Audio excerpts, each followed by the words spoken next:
Djokovic is back in Melbourne ahead of the Australian Open, where he is bidding to win a historic 10th trophy down under and tie Rafael Nadal's overall Grand Slam record of 22 titles.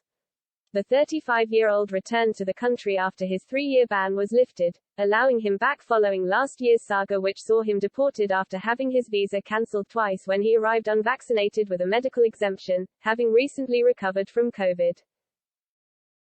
The former world #1 hit headlines as he spent time in a government detention hotel before being kicked out of the country on the eve of the 2022 Australian Open, but he was able to return as usual this year and has already gotten off to a positive start, winning the Adelaide International in front of a crowd of supportive fans.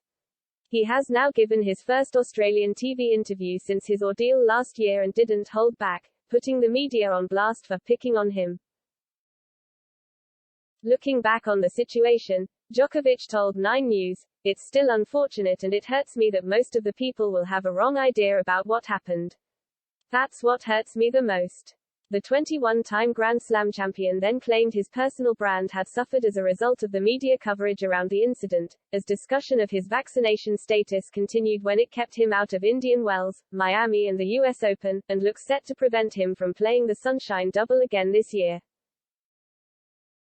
"The media has picked on me big time for several months and not in a positive note, so that has created a lot of disturbance to my brand and to me personally and people around me," he continued, not pulling any punches.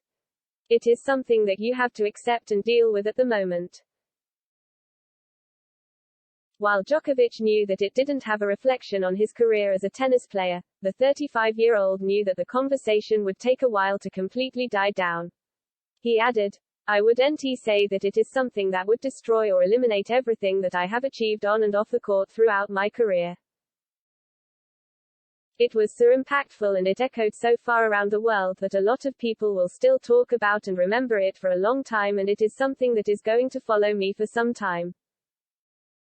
Djokovic also shared his fears that the coverage of the incident had painted him into a villain in front of the world stage, as he admitted he understood Australians' frustrations at the time but thought they were not told the whole story.